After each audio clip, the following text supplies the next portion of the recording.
সোমবার দুপুরে শিলচর শহরের সদরঘাট পুরনো সেতু থেকে এক যুবক বরাক নদীতে ঝাঁপ দিয়ে আত্মহত্যার চেষ্টা করে।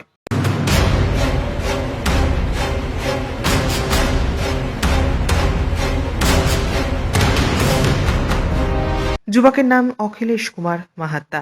প্রত্যক্ষদর্শীদের মতে ঘটনাটি ঘটতে দেখে স্থানীয় লোকজন দ্রুত পুলিশ এবং এসডিআরএফ বাহিনীকে খবর দেয়। খবর পেয়ে সঙ্গে সঙ্গে ঘটনাস্থলে পৌঁছে যায় এসডিআরএফ এর একটি দল। বরাক নদীতে তল্লাশি এবং উদ্ধার অভিযান শুরু করা হয়।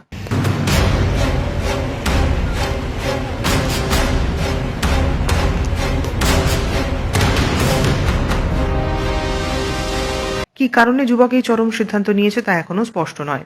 পুলিশ ঘটনার তদন্ত শুরু করেছে। শেষ খবর পাওয়া পর্যন্ত এসডিআরএফ বাহিনীর উদ্ধার অভিযান অব্যাহত রয়েছে।